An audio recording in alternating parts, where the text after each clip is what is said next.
پہلا مقصد ہے مدافعت کے لیے جنگ، ڈیفینسو وار۔ ظاہر ہے کہ یہ بنیادی حق ہے، چمٹی کو بھی اگر ڈسٹرب کیا جائے تو چمٹی آپ کو پلٹ کر کاٹے گی۔ تو ڈیفینسو وار، راہ حق کی حفاظت کے لیے جنگ، راہ حق کی حفاظت کے لیے جہاد، اندرونی دشمنوں کے استحصال کے لیے جہاد۔ یا ایھا النبی جاہد الکفار والمنافقین واغلظ علیہ، یہ حکم ہے۔ حفاظت امن کے لیے جہاد، پیس کو قائم کرنے کے لیے جہاد، مظلوم مسلمانوں کے لیے کی حمایت کے لیے جہاد، مستضعفین کے لیے۔ ہندوستان کی یہ جو قوم ہے، یہ قوم کافر نہیں ہے مکمل طور پر، چند ایک نفوذ ہے، اور پھر ہندوستان دارالحرب نہیں ہے اور یہ دارالاسلام بھی نہیں ہے، پھر ہے کیا؟ یہ دارالدعوہ ہے۔ دارالحرب کسے کہتے ہیں؟ وہ جگہ جہاں جنگ کرنا ضروری ہے۔ آپ مسجد نہیں بنا سکتے، آپ عمارتیں نہیں بنا سکتے، ہتھیار بند رہ کر سونا ہے، یہ دارالحرب ہے۔ دارالاسلام کیا ہے؟ امن، اسلام قائم ہو گیا، وہ بھی نہیں ہے۔ پہلی شکل بھی نہیں ہے، دوسری شکل بھی نہیں ہے۔ ایک تیسری شکل جو موجودہ دور کے مفکرین اسلام نے نکالی ہے، وہ ہے دارالدعوہ۔ یہاں کی قوم تک دعوت اسلامی ابھی نہیں پہنچی ہے، ان تک دعوت اسلامی کو پہنچانا ہم سب ذمہ داری۔ ابھی آپ نے سنا کہ یہ یوم الفرقان ہے۔ فرقان کسے کہتے ہیں؟ حق و باطل کے درمیان میں فرق کرنے والی، دودھ کا دودھ اور پانی کا پانی، کسوٹی۔ یہ یوم الفرقان کیوں ہے؟ ابو جہل جو اس جنگ کا حقیقی معنی میں سرغنہ تھا، لوگوں نے سمجھایا اس کو کہ قافلہ بخیریت واپس ہو گیا ہے، اب ہم چلیں گے، لیکن اس نے کہا کہ نہیں، ہم بدر میں جائیں گے، ناچیں گے، کودیں گے، شراب پیئیں گے، اور وہ غرور کے اندر مبتلا تھا۔ ایسا ابو جہل، اس نے جنگ بدر کے لیے مکے سے روانہ ہوتے وقت کعبے کا غلاف پکڑ کر دعا کی۔ کیا دعا کی؟ اے اللہ، جو حق پر ہیں، جو زیادہ فضیلت رکھنے والے ہیں، ان کو تو فتح عطا کر، یہ دعا کی۔ اور قرآن نے کہا لِيُحِقَّ الْحَقَّ، حق حق ہو کر رہے، وَيُبْطِلَ الْبَاطِلَ، باطل باطل ہو کر رہ جائے، وَلَوْ كَرِهَ الْمُجْرِمُونَ، مجرموں کو چاہے کتنا ہی ناگوار کیوں نہ گزرے۔ اس لیے اس کو یوم الفرقان کہتے ہیں۔ جنگ بدر یہ پہلا معرکہ تھا، لیکن سلسلے کشمکش کا نواں تھا۔ یہ نبی صلی اللہ علیہ وسلم کو اس کشمکش کی ضرورت کیوں پیش آئی؟ آپ نے 13 سال تک مکے میں اسلام کے آوازے کو بلند کیا۔ مکے کے اندر لوگوں نے آپ دعوت مروت، دعوت محبت، دعوت انسانیت، دعوت شرافت کا جواب پتھروں سے دیا، آزمائشوں سے گزارا، لوگوں کو طرح طرح کی آزمائشوں کے اندر مبتلا کیا۔ پھر 5ویں ہجری میں، 5ویں نبوی میں لوگوں کو حبشہ کی طرف ہجرت کرنا پڑا۔ پھر آپ صلی اللہ علیہ وسلم نے محسوس کیا کہ مکے کے لوگ اب میری بات نہیں سن رہے ہیں، تو آپ طائف تشریف لے گئے، لیکن طائف کے لوگوں نے بھی آپ کی دعوت کا جواب پتھروں سے دیا، آپ کو لہو لہان کر دیا، آپ بے ہوش ہو گئے، آپ کو کنکروں سے مارا گیا، لیکن آپ کے سامنے پہاڑ پیش کیے گئے۔ تو اس سے کیا معلوم ہوتا ہے؟ اس سے معلوم یہ ہوتا ہے کہ جو اپارچونٹیز ہیں وہ آزمائشوں سے کہیں زیادہ ہیں۔ پھر آپ جب واپس آ رہے تھے طائف سے، تو اجنہ نے تلاوت قرآن سنی اور وہ ایمان لے آئے، اور اپنے لوگوں کے اندر انہوں نے دعوت پیش کی۔ پھر اس کے بعد معراج ہوئی، معراج کے اندر یہ پیغام دیا گیا کہ زمین والوں نے نہیں مانا تو آسمانوں پر آپ کو دعوت دی گئی، اور آسمانوں پر آپ کو بلایا گیا، اور اسی معراج کے دوران میں آپ کو مدینے سے گزارا گیا۔ مدینے میں آپ نے 2 رکعت نماز پڑھی حضرت جبریل امین کے ساتھ میں، اور پھر اللہ تعالیٰ نے یہ آیت نازل فرمائی کہ وَقُلْ رَبِّي أَدْخِلْنِي مُدْخَلَ صِدْقٍ وَأَخْرِجْنِي مُخْرَجَ صِدْقٍ وَاجْعَل لِّي مِن لَّدُنكَ سُلْطَانًا نَّصِيرًا۔ کہیے اے محمد صلی اللہ علیہ وسلم، اے میرے رب، تو جہاں کہیں سے بھی داخل کر، جہاں کہیں بھی مجھے حق کے ساتھ داخل کر، جہاں کہیں سے بھی نکال، حق کے ساتھ نکال، اور مجھے ایک سلطان، ایک اقتدار میرے لیے مددگار بنا دے، سلطانا نصیرا۔ الفاظ بہت واضح ہیں۔ مکی دور کے آخری 3-4 سالوں میں یثرب میں آفتاب اسلام کی شعاعیں بہت تیزی کے ساتھ پھیلنے لگی. حضرت مصعب بن عمیر رضی اللہ تعالیٰ عنہ ایک نوجوان خوبصورت خوب روح ٹیلنٹڈ اور انتہائی اسمارٹ صحابی رسول صلی اللہ علیہ وسلم. تاریخ میں جانے کا وقت نہیں، میں سب باتیں ان کے لیے کیوں کیا ہوں. دوستو اس نوجوان نے یثرب میں جب نبی صلی اللہ علیہ وسلم مدینہ نہیں پہنچنے سے پہلے اس کا نام مدینہ کا یثرب تھا. وہاں پر دو بڑے قبائل تھے، اوس اور خزرج. آپ نے اوس اور خزرج کے قبائل نے اسلام کی دعوت ایسی پھیلائی کہ دیکھتے ہی دیکھتے ہر گھر کے اندر اسلام پہنچ گیا. اور پھر آخرکار نبوت کے 12ویں سال حج کے موقع پر 75 نفوس حاضر ہوئے اور نبی اکرم صلی اللہ علیہ وسلم کے ہاتھ پر ایمان لے آئے.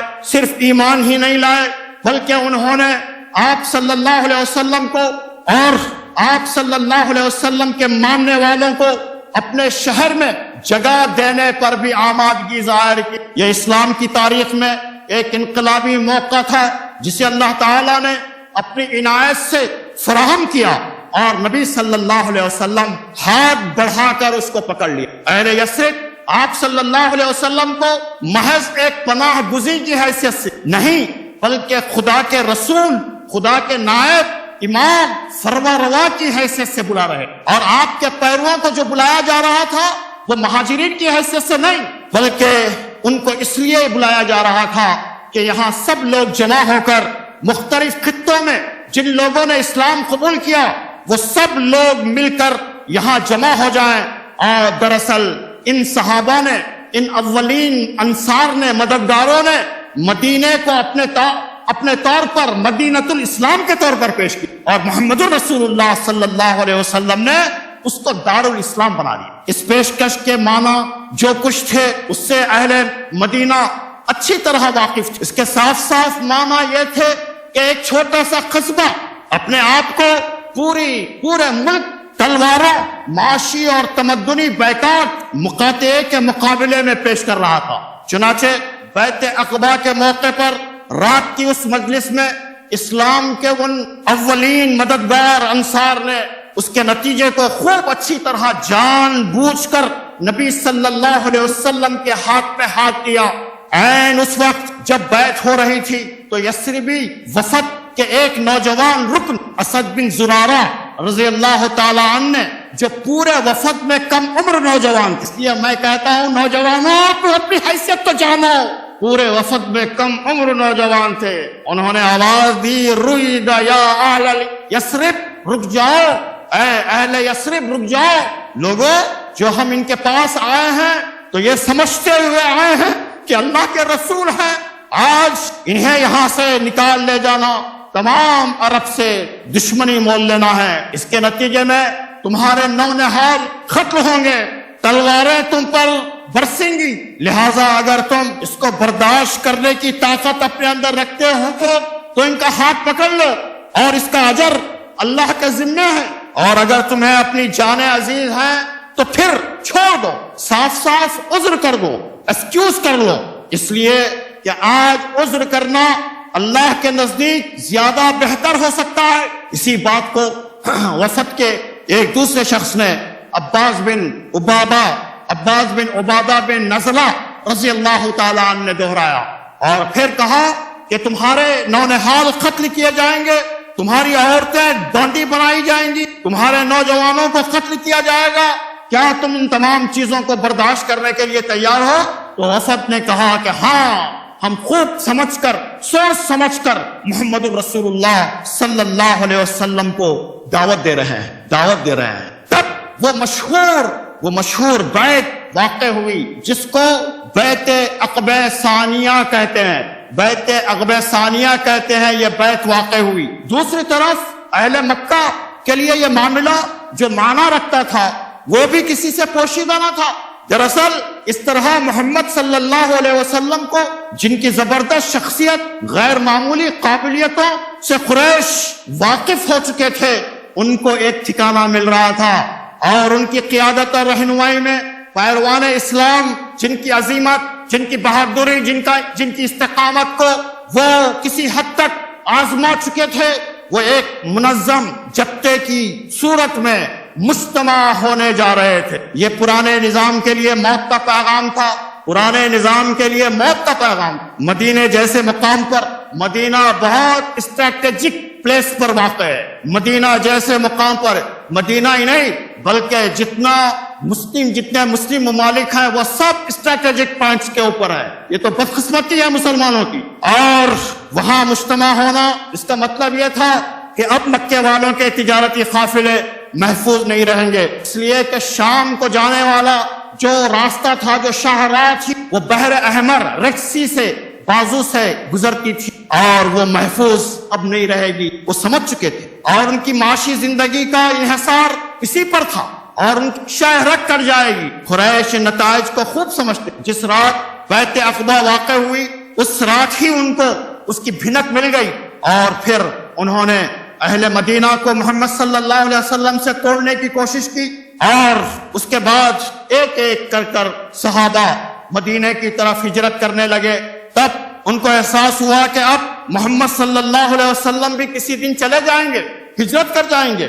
اس لیے انہوں نے مجلس شورا منعقد کی اور پھر جس میں بڑی رد و قت کے بعد آخر کار یہ طے ہوا کہ بنو ہاشم کو چھوڑ کر جتنے خانوادے ہیں سب کے ایک ایک نمائندہ شخص کو جو تیز تلوار باز ہو اسے منتخب کیا جائے اور محمد صلی اللہ علیہ وسلم کو قتل کر دیا جائے اور بنو ہاشم کو سب سے لڑنا ممکن نہ ہو اور وہ خون بہا لینے پر مجبور ہو جائے. یہ اسٹریٹجی تھی ان کی. لیکن خدا کے فضل اور پھر نبی صلی اللہ علیہ وسلم کے اعتماد علی اللہ، حسن تدبیر سے ان کی تمام چالیں ختم ہو گئی. وقت نہیں ہے کہ کیسا ہوا اور آپ کیسا گئے، اس پر میں گفتگو کروں، اس پر وقت نہیں ہے میرے پاس. مدینہ تشریف لائے. مدینہ کا ماحول کچھ اور ہی تھا. مدینہ جب تشریف لائے تو مدینہ میں 3 عناصر پائے جاتے تھے. پہلا عنصر مشرکین مدینہ تھے، دوسرا یہود، تیسرا مسلمان. یہ 3 لوگ وہاں پر پائے جاتے تھے. مشرکین مدینہ جو مکہ کے مشرکین تھے وہ اس طرح کے مشرکین نہیں تھے. مدینہ کے مشرکین ان کے اندر شدت پسندی نہیں تھی. یہودی نسلی غرور کے اندر، نسلی زام کے اندر مبتلا تھے. اس کی ایک مثال ام المومنین حضرت صفیہ بنت ہوئی بن اخطب رضی اللہ تعالی عنہا بیان کرتی ہیں کہ ایک مرتبہ ان کے چچا ابو یاسر اور ان کے والد ہوئی بن اخطب دونوں کے درمیان میں گفتگو ہوئی. تو یاسر نے پوچھا، بھائی نے، چچا نے پوچھا کہ بھائی کیا ارادہ ہے، کیا یہ سچے نبی ہے؟ تو کہا کہ خدا کی قسم یہ سچے نبی. تو پھر کیا ارادہ ہے؟ کہا کہ میں آخری سانس تک اس شخص کی مخالفت کرتا رہوں گا. یہ ہوئی بن اخطب نے کہا. تو اس طرح کے غرور میں مبتلا تھے. پھر تیسرا عنصر مسلمانوں کا تھا. حضور صلی اللہ علیہ وسلم مدینے ہجرت کرنے کے بعد سرداران مکہ خاموش نہیں رہے بلکہ انہوں نے مدینے کا ایک سردار تھا عبداللہ بن ابی بن سلول، یہ رئیس المنافقین کہلاتا ہے. یہ نبی صلی اللہ علیہ وسلم مکہ آنے سے پہلے اوس اور خزرج دونوں اس پر متفق ہو گئے تھے اور اس کو اپنا بادشاہ تسلیم کر لیا تھا اور اس کی تاج پوشی کرنے کے لیے تاج بھی بنا لیا گیا تھا. تاج پوشی کی رسم باقی تھی لیکن نبی صلی اللہ علیہ وسلم مدینہ آنے سے اس کے تمام خوابوں پر پانی پھر گیا اور خواب اس کے تعبیر نہیں ہو، جس کے نتیجے میں وہ جلا گیا تھا لیکن مجبور ہو کر اسلام قبول کر لیا تھا. اس کو خط لکھا قریش نے، مکے کے لوگوں نے کہ آپ اندر سے کچھ کیجئے، باہر سے ہم کچھ کریں گے. جب نبی صلی اللہ علیہ وسلم کو اس کی اطلاع ملی تو آپ صلی اللہ علیہ وسلم نے تدبیر اختیار کی اور اس کے سارے تدابیر کو ختم کر. پھر سعد بن معاذ، دیکھیں جنگ بدر کیوں ہوئی میں یہ بتا رہا ہوں آپ. سعد بن معاذ رئیس مدینہ یہ عمرے کے لیے مکہ گئے. مکے میں خانہ کعبہ کے عین دروازے کے پاس ابو جہل سے آمنا سامنا ہو. ابو جہل نے کہا تم تو ہمارے دین کے مرتدین کو تم پناہ دو، ان کے حامی بھرو اور ہم تم کو یہاں اطمینان کے ساتھ حج و عمرہ کرنے دیں گے، طواف کرنے دیں گے. تو حضرت سعد بن معاذ رئیس مدینہ نے کہا کہ خدا کی قسم اگر تم اس چیز سے مجھے روکتے ہو تو میں تمہیں اس چیز سے روک دوں گا جو تمہارے لیے اس سے بھی کہیں زیادہ شدید تر ہے. اس کا مطلب تھا کہ بحر احمر کے بازو سے جو شاہراہ گزرتی ہے اب محفوظ نہیں ہے تمہارے لیے. یہ چیلنج تھا دیا گیا, یہ چیلنج دیا گیا. تو اس کا مطلب یہ تھا کہ اب مسلمانوں کے لیے خانہ کعبہ کا دروازہ بند ہے, اور پھر مشرکین مکہ کے لیے مدینے کا جو راستہ ہے شام کو جانے کا وہ محفوظ نہیں ہے, وہ محفوظ نہیں ہے. اس کا اعلان تھا یہ. پھر نبی صلی اللہ علیہ وسلم نے بازار قائم کی. وہاں یہودیوں کے دو بازار تھے, ایک بنو قنیقہ اور دوسرا بنو نذیر, اور آپ صلی اللہ علیہ وسلم اس وقت ایک بازار آپ نے قائم کیا. اس لیے قائم کیا کہ بنو نذیر کے بازار میں ایک مسلمان عورت کی بے حرمتی کی, تفصیلات میں جانے کا وقت نہیں ہے, بے حرمتی کی گئی. تو آپ صلی اللہ علیہ وسلم نے ایک اور بازار قائم کیا جس سے یہودیوں کی معیشت پر ضرب پڑی. تل ملا جاتے ہیں یہ لوگ اگر ان کی معیشت کے اوپر ضرب پڑتی. ہم اسی لیے کہتے ہیں کہ ان کی اشیاء کو لینا بند کرو, لیکن ہم سنتے نہیں, ایک الگ بات ہے. نبی صلی اللہ علیہ وسلم نے ضرب لگائی. پھر آپ نے مدینہ پہنچ کر مسجد تعمیر کی. ایک جگہ آپ کو پسند آئی, وہ جگہ دو یتیم بچوں کی تھی, سہل اور سہیل, اور آپ نے وہ جگہ پسند کر لوگوں سے پوچھا کہ اس کی کیا قیمت ہوگی. تو لوگوں نے بتایا کہ اس کا مارکیٹ ویلیو یہ ہو سکتا ہے. تو آپ صلی اللہ علیہ وسلم نے ان بچوں کو بلا کر اس کی قیمت ادا کی, اس کی قیمت ادا کی, زبردستی نہیں لیا. تو اس سے معلوم ہوا کہ زبردستی قبضہ کی ہوئی جگہ پر مسجد تعمیر نہیں ہو سکتی. یہ ہمارا استدلال بابری مسجد کے کیس میں بھی تھا, بلکہ جو پٹیشن ہے اس کے اندر موجود ہے, یہ دلیل موجود. دوستو, آپ نے مدینہ اور بحر احمر رقص کے درمیان جو شاہراہ متصل ہے, متصل شاہراہ پر جو قبائل پائے جاتے تھے, ان تمام قبائل سے 3 قسم کے معاہدات کیا, 3 قسم کے الائنس. پہلا الائنس حلیفانہ معاہدہ, حلیفانہ ہے دوستانہ معاہدہ. دوسرا الائنس کم از کم ناطرفداری یعنی نیوٹرلٹی, ہم کچھ نہیں کریں گے, خاموش رہیں گے ہم. تیسرا معاہدہ دفاعی معاونت یعنی ڈیفینسو الائنس, کہ اگر تم پر کوئی حملہ ہوگا تو ہم تمہاری مدد کریں گے, اور ہم پر حملہ ہوگا تو تم مدد کرو. دیکھیے, دینداری صرف نماز روزے کا ہی نام نہیں ہے, بلکہ یہ ساری تدبیریں اختیار کرنی پڑتی ہیں, اور نبی اکرم صلی اللہ علیہ وسلم سے بڑا دیندار اور کون ہو سکتا. پھر ایک تدبیر آپ نے یہ اختیار کی کہ قریش کے تجارتی قافلوں کو دھمکی دینے کے لیے شاہراہ پر باہم چھوٹے چھوٹے دستے بھیجنے شروع کیے. بعض دستوں میں آپ خود بذات خود شریک رہے.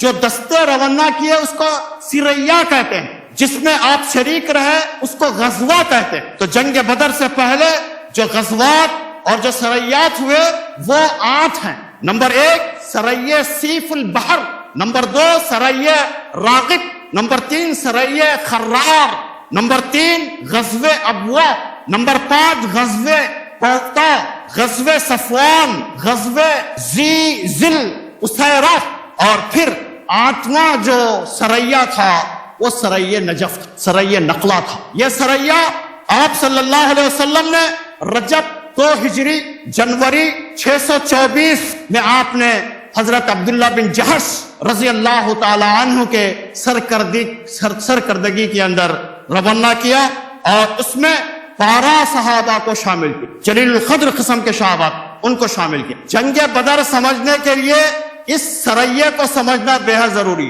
اور یہی دراصل جنگ بدر کی بنیاد بنی.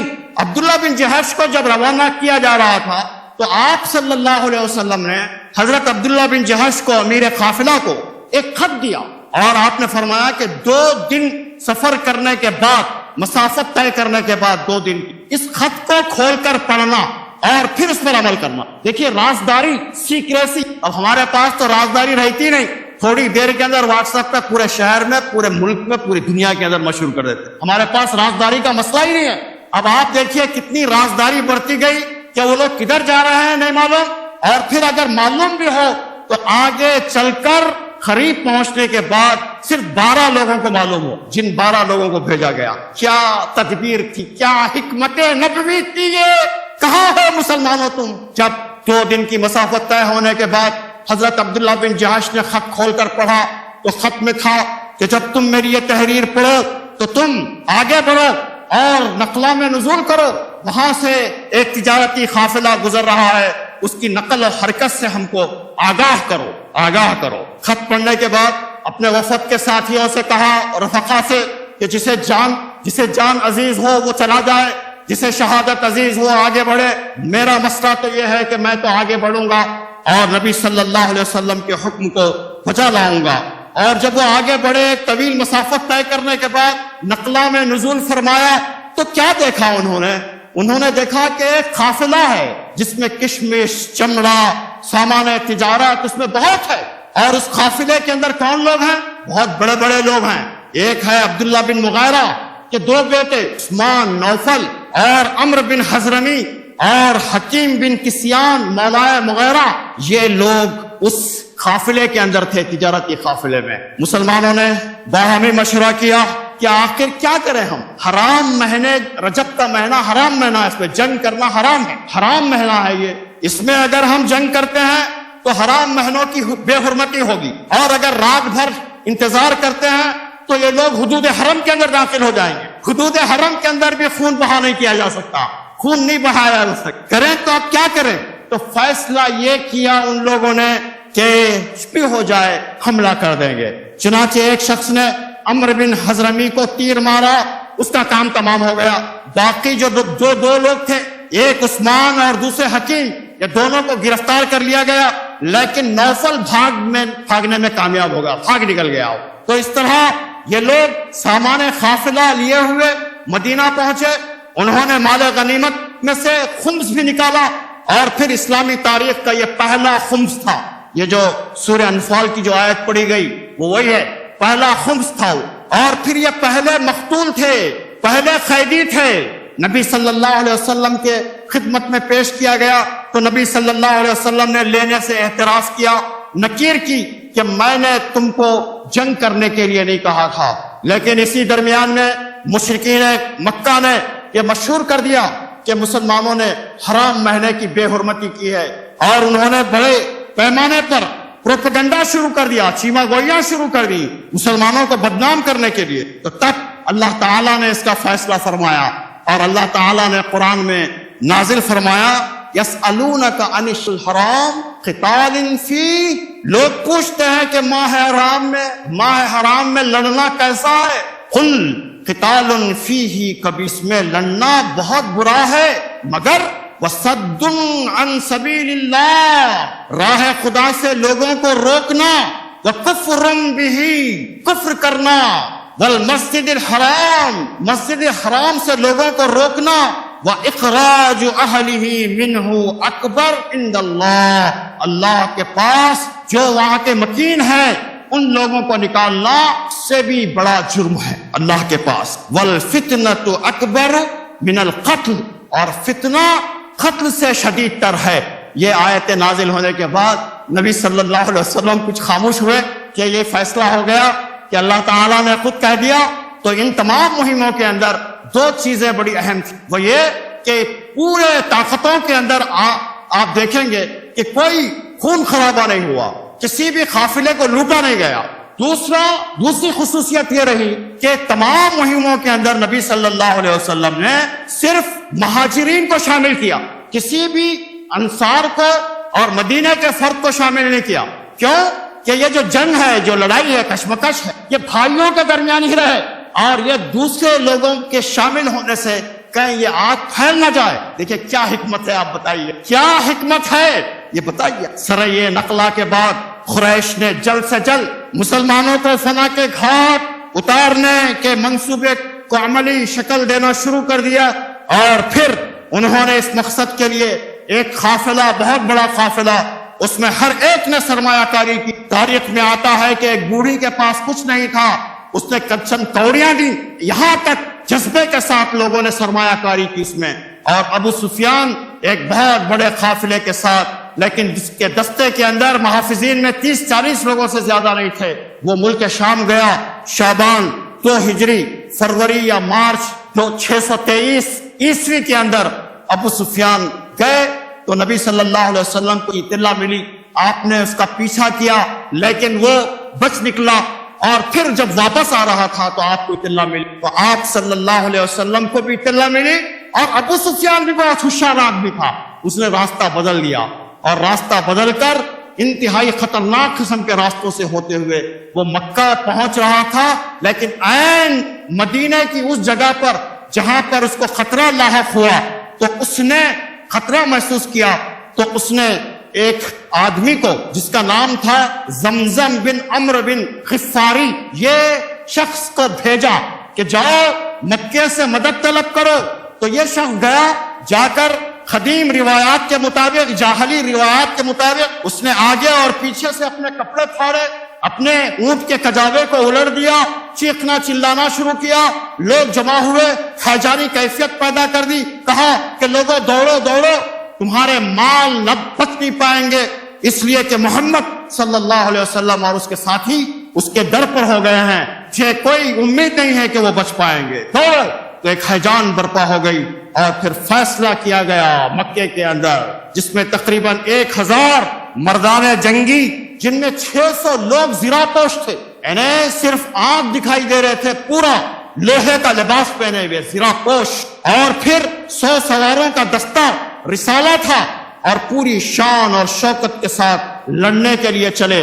اور ان کے پیش نظر صرف یہ کام نہیں تھا کہ تجارتی قافلے کو بچا لائیں، بلکہ وہ اس ارادے سے نکلے تھے کہ اس آئے دن کے خطرے کو ہمیشہ کے لیے ختم کر دیا جائے، اور مدینے میں جو مخالف طاقت جو ابھی نہیں مجتمع ہوئی ہے، اس کو مکمل طور پر کچل دیا جائے، اور جس کے نتیجے میں نواح اطراف و اکناف میں پائے جانے والے جو قبائل ہیں اس پر ایک رعب جمے اور وہ مرعوب ہو جائیں، پھر آئندہ تجارتی قافلے محفوظ ہو جائیں۔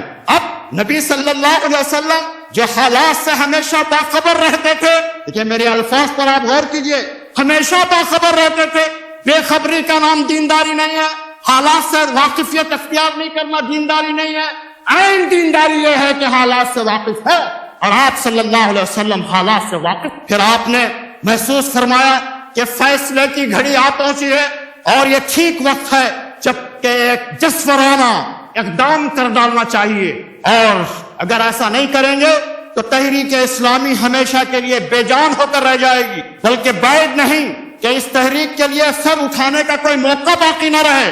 نئے دارالہجرت میں آئے ہوئے پورے 2 سال نہیں ہوئے تھے، مہاجرین بے سر و سامان ہیں جو مکے سے آئے تھے، انصار ابھی نا آزمودہ ہیں، ابھی ان پر کوئی آزمائش نہیں آئی تھی، گرد و پیش کے جو قبائل، وہ قبائل قریش سے مرعوب ہیں، یہودی برسر مخالف ہیں، مدینے میں ایک اچھا خاصا منافقین کا عنصر بھی پایا جاتا ہے، منافقین کا عنصر بھی اس کے اندر پایا جاتا ہے، مشرکین کا عنصر بھی پایا جاتا ہے۔ ایسے حالات میں قریش مدینے پر حملہ کرتے ہیں تو ہو سکتا ہے کہ مسلمانوں کی مٹھی بھر جماعت کا خاتمہ ہو جائے، لیکن وہ حملہ نہ کریں اور صرف اپنے زور پر قافلے ہی کو بچا کر لے جائیں، اور مسلمان دب کر بیٹھے رہیں، چپ بیٹھے رہیں دبکی مار کر، تب ایک لخت مسلمانوں کی ایسی ہوا اکھڑے گی کہ مسلمانوں پر عرب کا بچہ بچہ دلیر بن جائے گا۔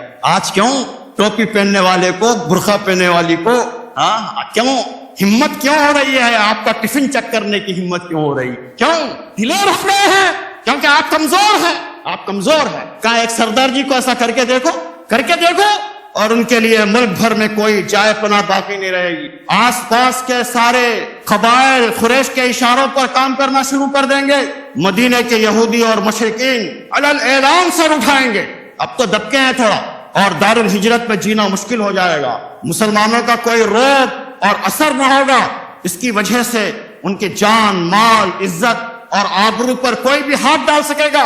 اس بنا پر نبی صلی اللہ علیہ وسلم نے عزم کیا کہ جو طاقت بھی میسر ہے اس کو لے کر میدان میں فیصلہ کریں کہ جینے کا بل کس میں نہیں ہے، جینے کا بل کس میں نہیں ہے۔ اس فیصلہ کن اقدام اور ارادہ کرنے کے بعد انصار اور مہاجرین کو جمع کیا اور ان کے سامنے ساری پوزیشن رکھ دی اور بتایا کہ اللہ نے وعدہ کیا ہے کہ ایک تجارتی قافلہ ہے جو آ رہا ہے، قرآن میں ذکر آیا، ایک لشکر ہے، لشکر جرار ہے، وہ آ رہا ہے، دونوں میں سے کسی ایک پر اللہ تعالیٰ فتح دیں گے۔ تو بہت سے لوگوں نے دل میں یہ سمجھا یہ 40-50 لوگ ہیں، 30-40 لوگ ہیں، یہ حملہ تو اس پر کرنا چاہیے، لیکن اللہ کا فیصلہ کچھ اور تھا۔ نبی صلی اللہ علیہ وسلم کا ارادہ کچھ اور تھا اور آپ نے بار بار اس کو دہرایا.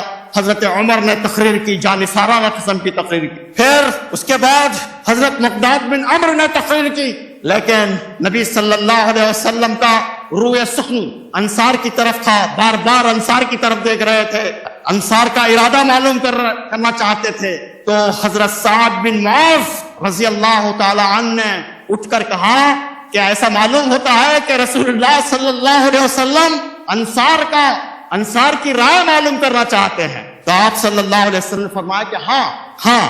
تو حضرت سعد بن معاذ رضی اللہ تعالی عنہ نے جان نثار تقریر کی، اے اللہ کے رسول، ہم آپ پر ایمان لائے، ہم نے آپ کی تصدیق کی اور اس بات کی ہم نے گواہی دی کہ جو کچھ آپ لائے ہیں وہ حق ہے اور سچ ہے، اور ہم اس پر پختہ عہد اور میثاق لے چکے ہیں.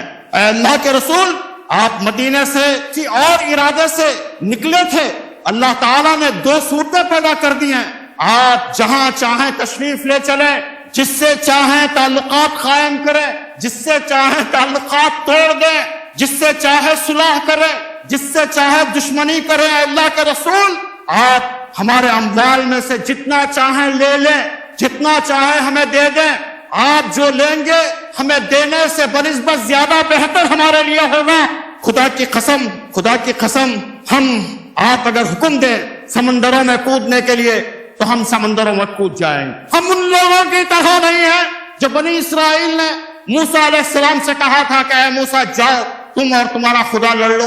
ہم ان لوگوں میں سے. بس ان تقریروں کے بعد فیصلہ ہو گیا کہ اب لشکر کی طرف جانا ہے، لشکر سے ٹکرانا ہے، قریش سے مقابلہ کرنا ہے. لیکن یہ فیصلہ کوئی معمولی فیصلہ نہیں تھا. لڑائی کے لیے جو لوگ اٹھے تھے ان کی تعداد 300 سے کچھ زیادہ تھی. صرف 86 مہاجرین تھے، اوس کے 170 لوگ تھے اور خزرج کے 61 لوگ تھے. 2-3 گھوڑے تھے، صرف 2-3 گھوڑے تھے. 70 اونٹوں سے زیادہ اونٹ نہیں تھے. سامان جنگ بالکل کم تھا. کسی کے پاس زرہ ہے تو تلوار نہیں ہے، کسی کے پاس تلوار ہے تو زرہ نہیں ہے. ٹوٹے پھوٹے قسم کی چیزیں ہیں. 60 آدمی ایسے تھے جن کے پاس زرہیں تھی. سرفروش اور فدائیوں کے سوا اسلام کو سرفروشوں کی ضرورت ہے، فدائیوں کی ضرورت ہے، ترکوں کی نہیں. فدائیوں کے سوا اکثر آدمی جو اس خطرناک مہم میں شریک تھے دلوں میں سہم رہے تھے کہ ہم جانتے بوجھتے موت کے منہ کی طرف جا رہے ہیں. مصلحت پرست لوگ جو اگرچہ کے دائرے اسلام کے اندر داخل ہو گئے تھے لیکن ایسے ایمان کے وہ قائل نہیں تھے جس کے اندر مال اور جان کا ضیاع ہو. اسلام بھی رہے، جان بھی بچ جائے، مال بھی بچ جائے، ایسا اسلام نہیں. اور جو لوگ اس مہم کے اندر جا رہے ہیں ان کی دیوانگی ہے، یہ پاگل بن گئے ہیں، فینیٹزم ہے یہ. مگر نبی صلی اللہ علیہ وسلم مومنین اور صادقین یہ جان چکے تھے کہ اب جان کی بازی لگانے کا وقت ہے. اللہ کے بھروسے پر وہ نکل کھڑے ہو گئے. انہوں نے سیدھی جنوب مغرب کی راہ لی. جنوب مغرب کی راہ کون ہے؟ جدھر سے قافلہ آ رہا تھا. آپ کو معلوم ہے کہ مدینے کے اندر آپ نماز پڑھیں گے تو جنوب کی طرف چہرہ ہوتا ہے. مکہ جنوب کی طرف ہے. مکے سے جو قافلہ آ رہا تھا اس کی طرف آگے بڑھے اور پھر آپ مدینے سے 4 میل دور بیت السقیہ پہنچے اور پہنچنے کے بعد صحابہ کا جائزہ لیا. ان میں کم عمر جو صحابہ تھے حضرت عبداللہ بن عمر رضی اللہ تعالیٰ عنہ، حضرت اسامہ بن زید، حضرت رافع بن قدیج، حضرت براء بن عازب، حضرت اسید بن جعفر رضی اللہ تعالیٰ عنہ، حضرت زید بن ارقم اور زید بن ثابت رضی اللہ تعالیٰ عنہ کو واپس بچے تھے. لیکن عمیر بن ابی وقاص رضی اللہ تعالیٰ عنہ نے واپس جانے سے انکار کر دیا، اصرار کیا کہ میں جہاد میں شریک ہوں. اور پھر پہلے بچے شہید بن گئے حضرت عمیر بن ابی وقاص رضی اللہ تعالیٰ عنہ. جہاد میں پکچر دیکھنے کے لیے نہیں، ریل دیکھنے کے لیے نہیں، جان دینے کے لیے اصرار. میدان بدر میں داخلہ 3 سمتوں سے تھا.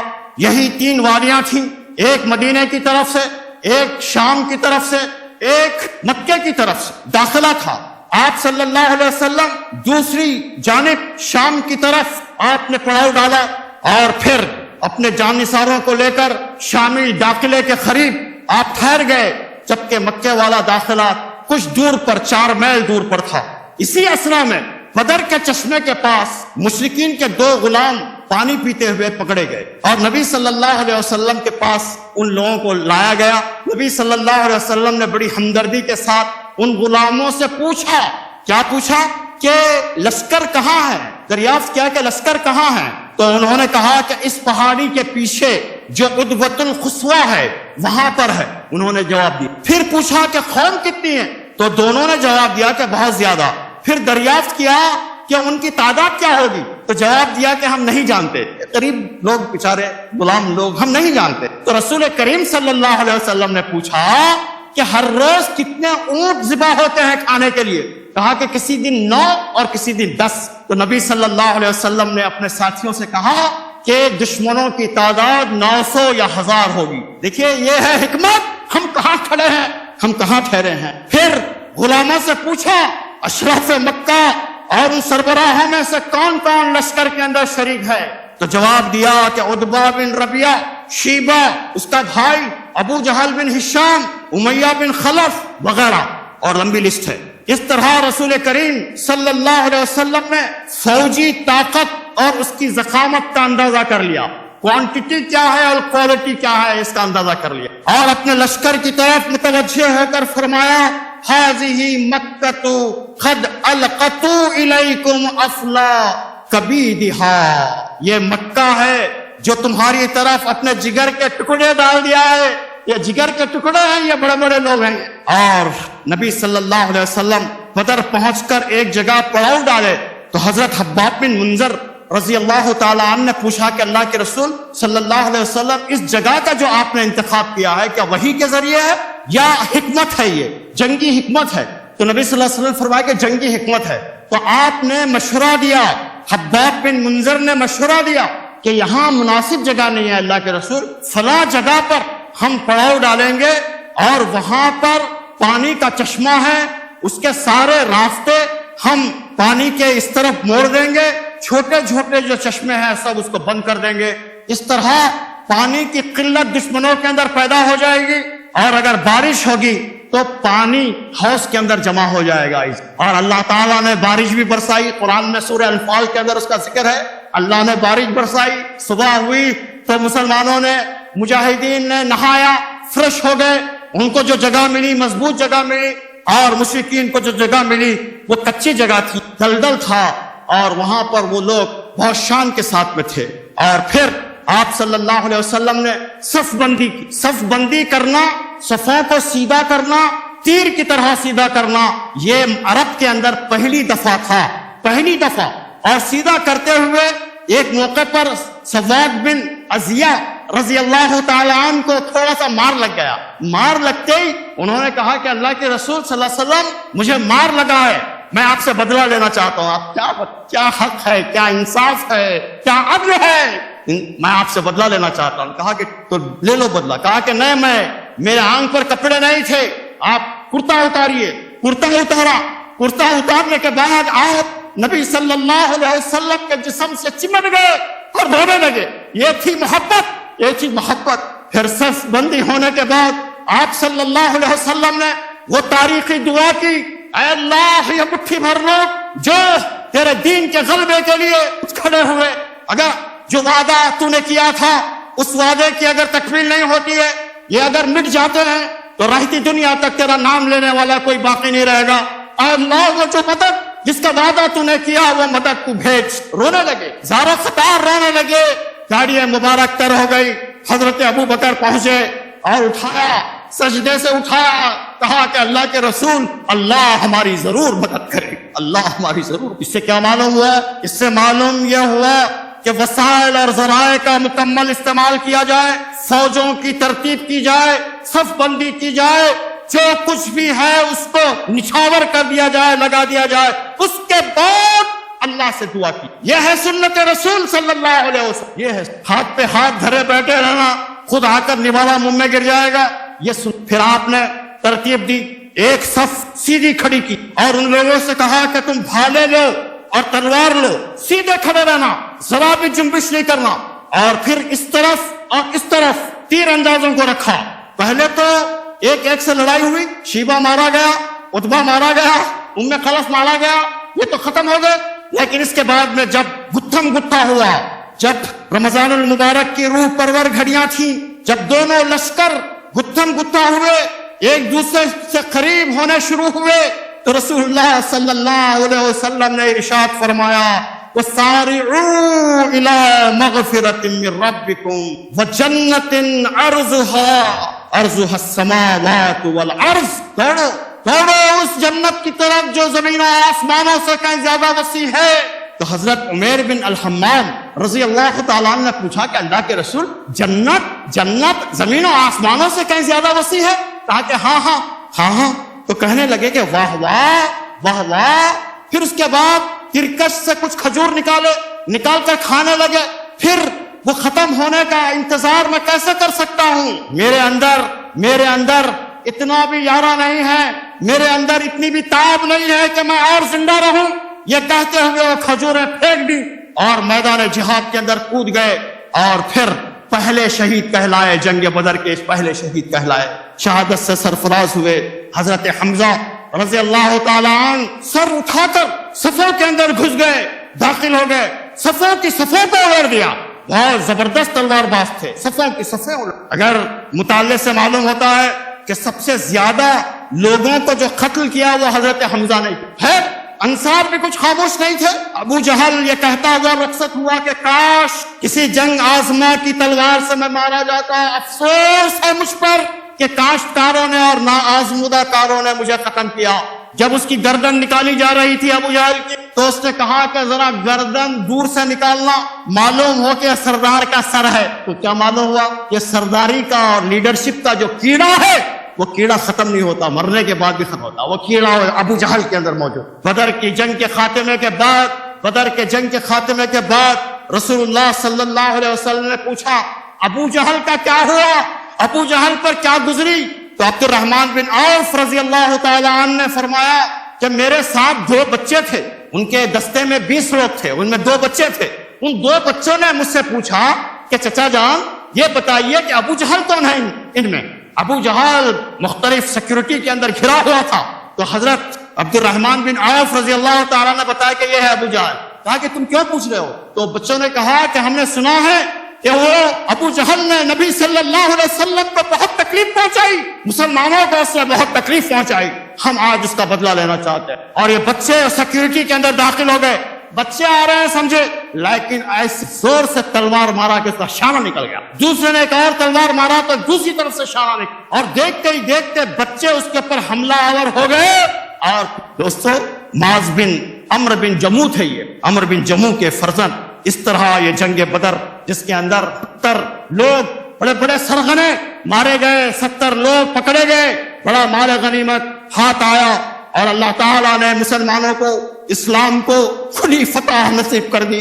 جنگ بدر کا پیغام کیا ہے؟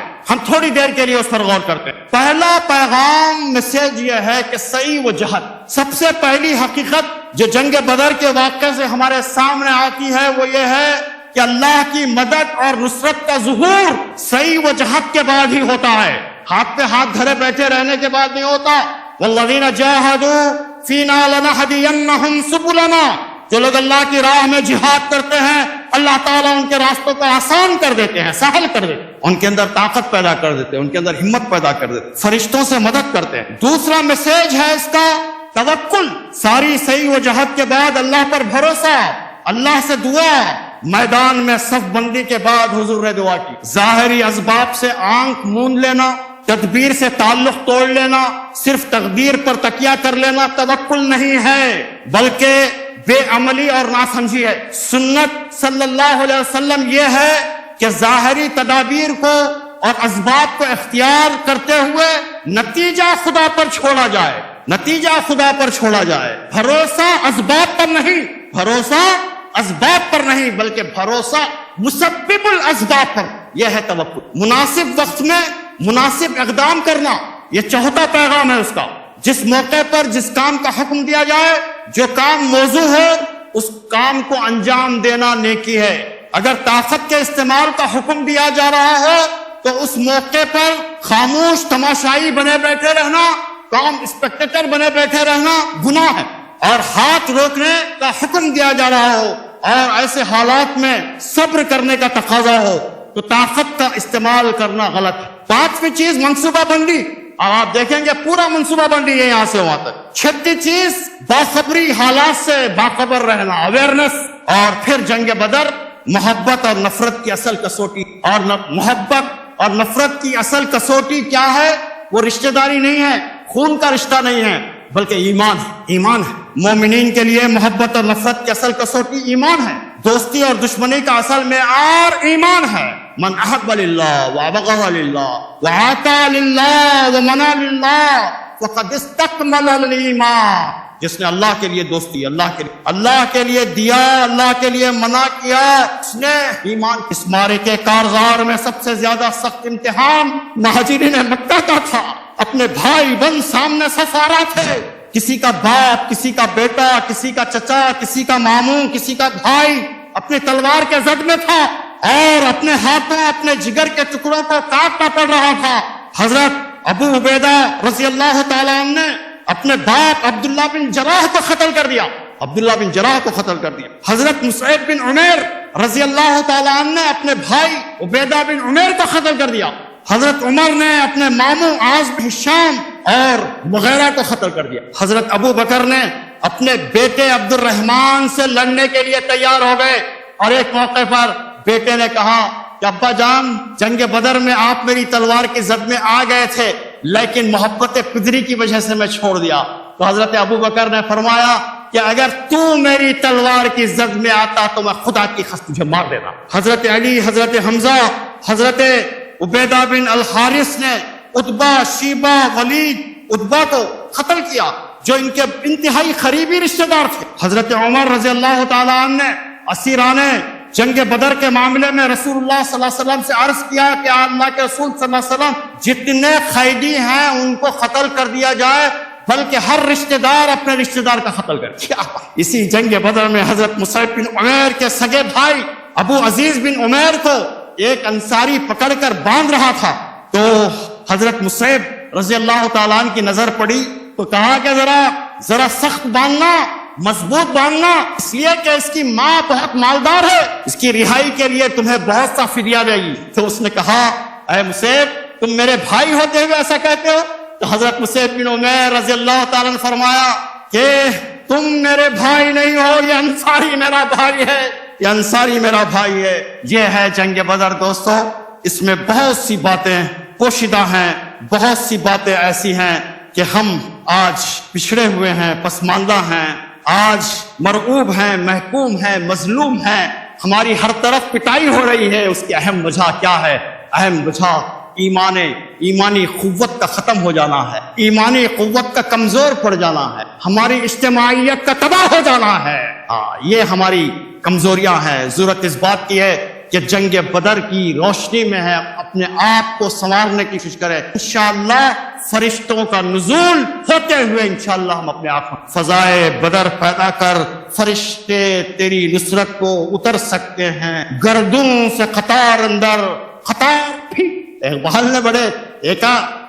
نے بڑے کانفیڈنس کے ساتھ میں کہا قطار اب بھی قطار آ سکتی ہے ان کی۔ اللہ تعالی ہمارے ساتھ خیر کا معاملہ فرمائے۔